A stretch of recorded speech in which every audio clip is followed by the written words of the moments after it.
물이나 양분이 전혀 없어 보이는 아스팔트의 좁은 틈새나 물 한 방울 머금기 힘든 거친 길바닥 위에서도 싱싱하게 푸른 잎사귀를 틔워내는 작은 생명이 있습니다.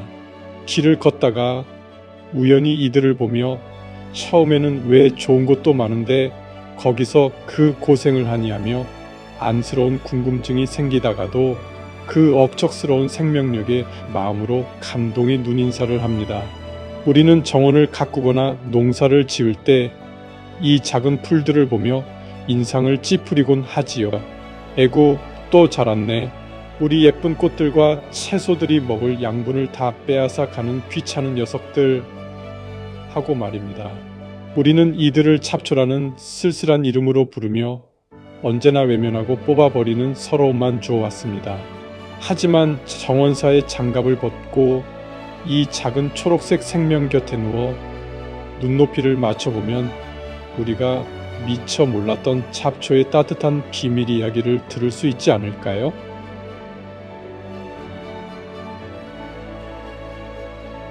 한번 이 지긋지긋하게 뽑고 뽑아도 계속 자라는 잡초가 이 지구상에서 모두 사라져 버렸다고 가정해 봅시다. 어떤 일이 일어날까요? 아마도 잡초가 작물의 양분을 다 빼앗아 성장을 방해한다고 생각하여 없애려 하는 농부들이 제일 반길 거예요. 그런데 실제로 잡초는 작물들에게 해롭기만 한 걸까요?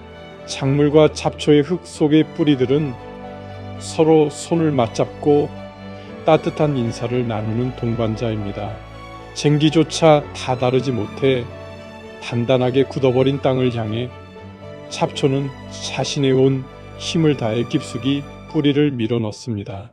꽉 막혀 숨막혀 하던 흙에 부드러운 숨구멍을 틔워주는 초록색 호흡기인 셈이지요.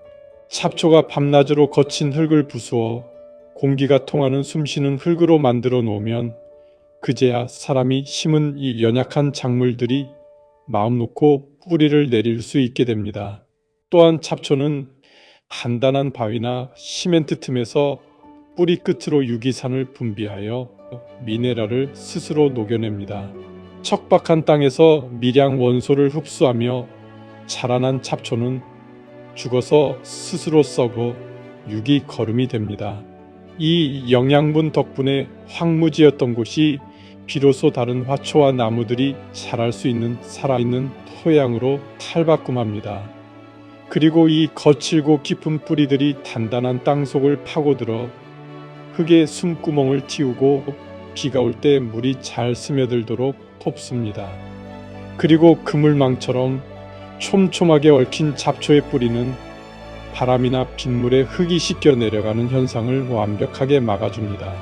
마지막으로 잡초들은 한낮의 햇살이 지 표면에 직접 닿는 것을 잎으로 막아 열기를 흡수하여 주변 기온을 낮추어 줍니다. 이렇듯 잡초는 인간의 눈에는 귀찮고 무가치해 보이지만 대자연과 인류를 위해 매우 중요하고 정교한 임무를 수행하며 치열하게 살아가고 있습니다.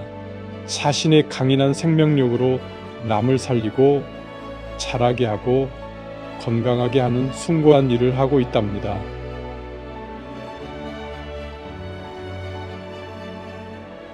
그럼 잡초와 일반 작물의 차이점을 비교하면서 잡초의 특징들을 몇 가지 더 알아보겠습니다. 우선 잡초가 가장 열악한 환경 속에서도 강인하고 끈질긴 생명력을 갖게 되는 이유는 바로 C4 광합성 구조에 있습니다. 일반 식물들이 C3 구조의 자연 흡기 엔진을 달고 있다면 C4 구조를 가진 잡초들은 고성능 터보차저 엔진을 장착하고 있는 셈입니다. 독일어로 화환을 뜻하는 크란츠 구조는 C4 식물만이 가진 독특한 잎 내부 조직 배열입니다. 일반 식물은 잎세포 전체에서 광합성을 하지만 C4 잡초들은 이 역할을 철저하게 분담하기 위해 두 종류의 세포가 관다발을 둥글게 감싸고 있는 이중 구조를 취합니다. 바깥쪽의 잎세포는 공기 중의 이산화탄소를 기가 막히게 잘 붙잡는 세포입니다.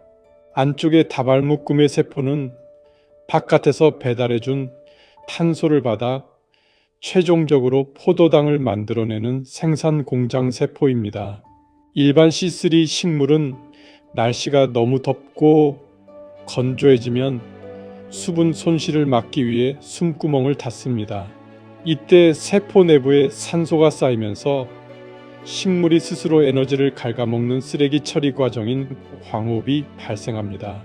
하지만 C4 잡초는 구조적으로 산소를 원천 차단해 버리기 때문에 폭염 속에서도 에너지 낭비 없이 성장을 지속합니다.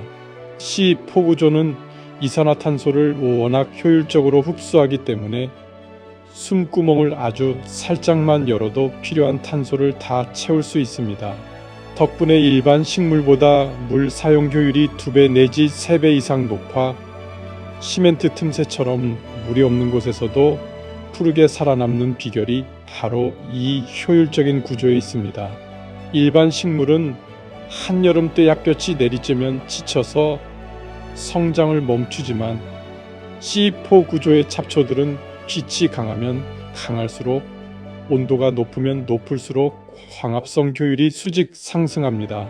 남들이 더위에 지쳐 쓰러질 때 혼자 맹렬하게 영토를 넓힐 수 있는 무기를 갖고 있는 것입니다.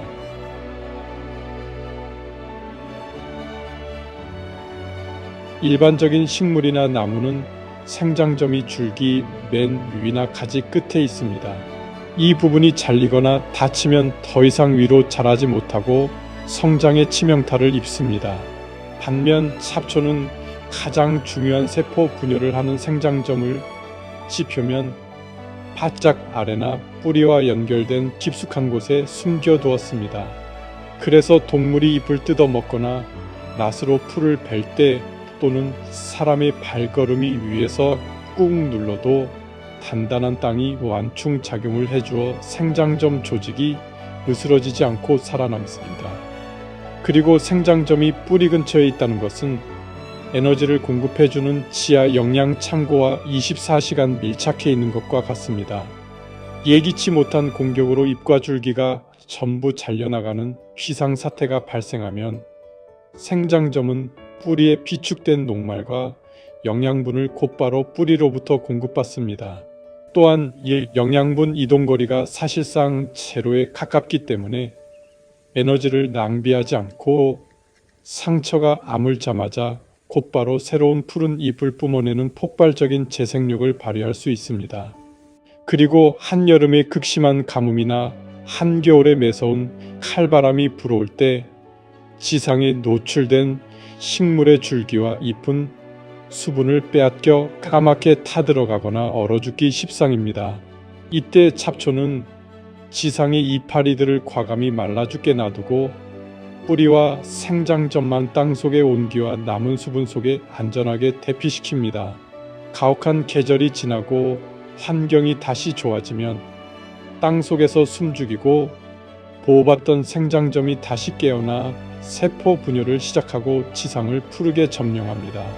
결국 잡초의 뿌리 근처 생장점은 세상의 풍파가 닿지 않는 가장 낮은 곳에 가장 중요한 본질을 단단히 숨겨놓으신 하나님의 마음입니다. 화려하게 높이 올라가려 하기보다 가장 낮은 곳에 기지를 건설했기에 잡초는 부러지거나 절멸하지 않는 불사조가 될 수 있었습니다.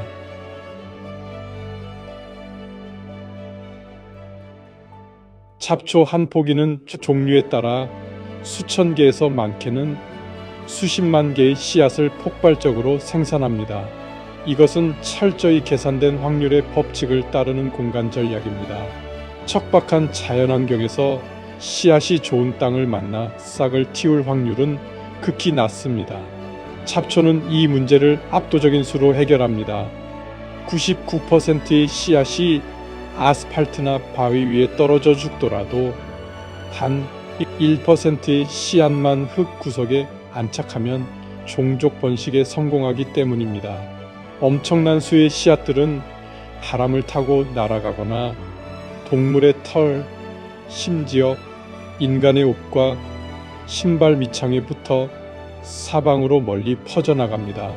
사방에 그물을 촘촘히 쳐서 단 하나의 생존 기회도 놓치지 않는 구조입니다. 씨앗이 사방으로 퍼졌다고 해서 무작정 싹을 틔우면 한파나 가뭄을 만나 전멸할 수 있습니다. 이를 막아주는 것이 바로 휴면, 즉 지혜로운 잠입니다. 씨앗들은 땅에 떨어진 후 현재 기후가 나쁘거나 생존에 불리하다고 판단되면 스스로 성장을 멈추고 깊은 겨울잠에 들어갑니다. 이 잠은 단순히 한 계절을 보내는 수준이 아닙니다. 땅속에서 10년 혹은 수십 년 동안 세포를 보호하며 타이밍을 노립니다. 그러다 누군가 흙을 뒤집거나 시멘트에 미세한 균열이 생겨 빛과 수분이 아주 잠깐 공급되는 찰나의 기회가 오면 마치 알람이 울린 듯 일제히 잠에서 깨어나 싹을 틔웁니다. 잡초는 수만 개의 씨앗의 알람 시계를 각각 다르게 맞추어 땅 속에 묻기에 농부가 올해 밭에 있는 모든 잡초를 다 뽑아내고 제초제로 멸종시켰다고 생각해도 아무 소용이 없습니다. 내년이 되면 5년 전에 묻혀있던 씨앗이 깨어나고 내후년에는 10년 전의 씨앗이 타임캡슐을 열고 지표면으로 올라오기 때문입니다. 잡초의 다량이 씨앗수가 어디서든 살아남을 수 있는 공간적 기회를 만든다면 장기간의 휴면 능력은 언제든 다시 일어날 수 있는 시간적 기회를 보장합니다. 이 두 능력이 톱니바퀴처럼 맞물려 있기에 잡초는 세대를 뛰어넘어 인류와 환경이 그 어떤 공격에도 절멸하지 않는 무적의 생명력을 유지할 수 있는 것입니다.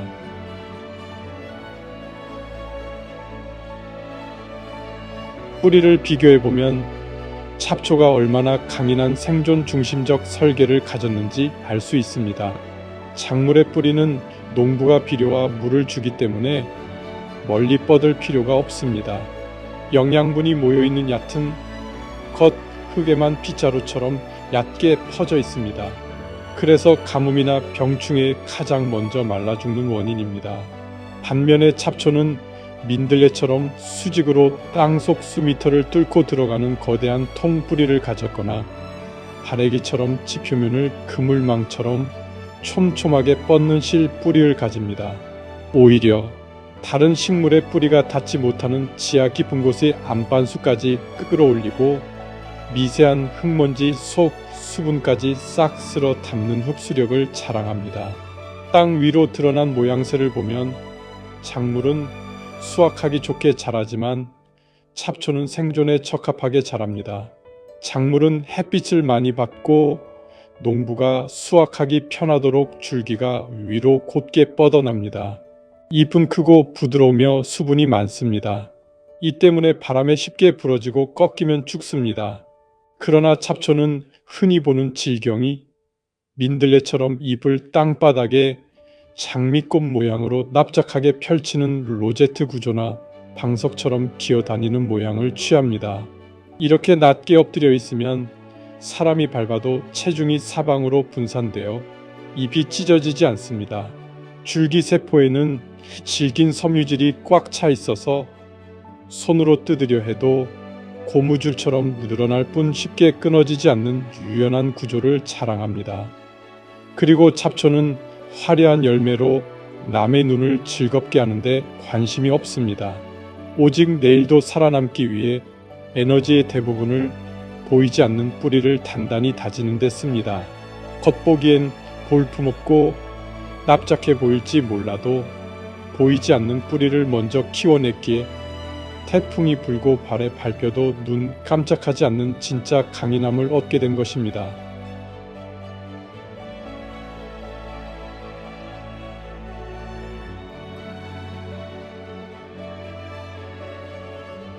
마음에 담긴 향기가 진하면 진할수록 그 향기는 더 멀리, 더 강하게 퍼져갑니다. 뜨거운 불에 오래 달인 좋은 약처럼 목마름과 배고픔 그리고 추위와 더위를 견뎌내며 진해진 잡초의 향기는 그래서 더욱 강렬하게 풍겨오나 봅니다.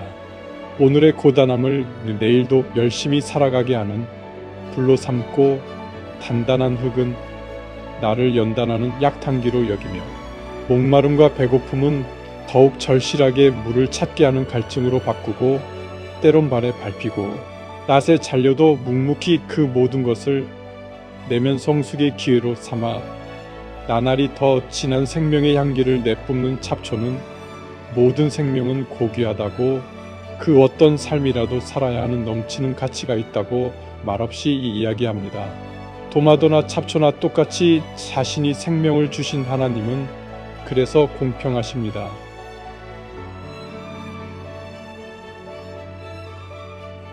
잡초는 좋은 약을 만듭니다. 그리고 그 약을 만들어낼 수만 있다면 어느 곳이든지 심지어 바위 위든 단단한 흙이든 상관하지 않고 뿌리 내리기에 필요한 모든 것을 몸 안에 지니고 나아갑니다. 그리고 기나긴 시간의 고통과 역경을 견디어내며 자신의 성장에 필요한 모든 것들을 몸 안에 모아 그것으로 커가면서 자신이 어느새 그 약이 되었음을 알게 됩니다.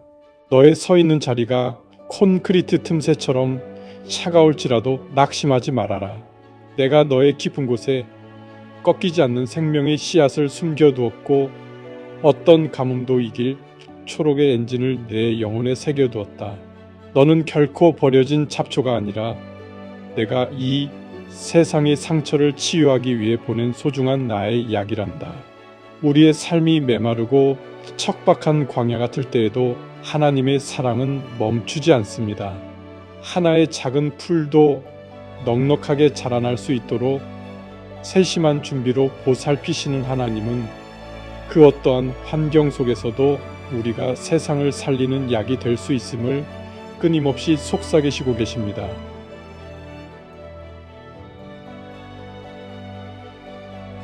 끝이 안 보이는 들판을 초록으로 뒤덮으며 자라나는 잡초는 모든 생물에 맛있고 영양가 있는 밥상이랍니다.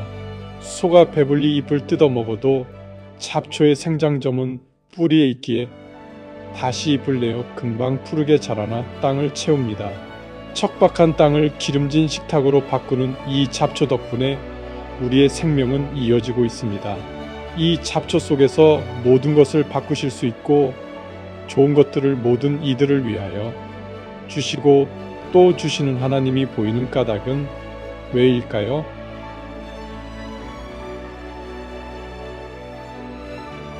메마르고 어두운 땅 속에 묻혀 지내는 시간은 잡초의 씨앗에게는 어둡고 답답한 절망의 때라고 생각할 수도 있습니다.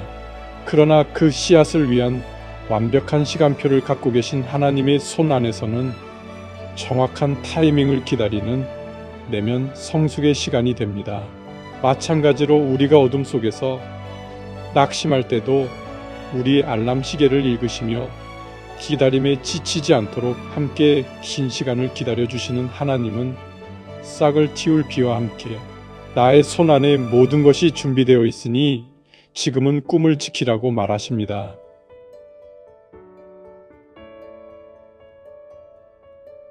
잡초는 왜 자신이 이곳에 서 있는지를 묻지 않습니다. 혹시 버려진 길 옆이나 깨어진 돌틈 사이일지라도 푸르게 자라나며 오늘은 살아있음을 감사합니다. 감사한 마음이 있으면 마음이 넓어져 무엇이든 주고 싶어 합니다. 그래서 우리가 삶의 무게로 고개를 푹 숙이고 터덜터덜 걸어갈 때 그 시선이 닿는 길 옆에서 만난 잡초는 우리에게 위로를 주나 봅니다. 나를 보렴. 내가 이곳에 오고 싶었던 건 아니란다. 그래도 가장 소중한 생명의 꿈을 땅바닥 가장 낮은 곳에 두어서 아무리 밟혀도 다음 날이면 다시 고개를 들잖니. 가혹한 겨울이 오면 씨앗 속에서 서두르지 않고 수십 년을 기다릴 줄도 안단다. 너도 지금 밟히고 멈추어 선 것 같아도 결코 끝이 아니란다. 우리가 인생의 겨울을 만났을 때 절망하지 않도록 발밑에 밟히는 풀 한 포기 한 포기마다 너는 다시 일어설 수 있다는 약속을 심어두신 하나님은 그래서 사랑의 위로이십니다.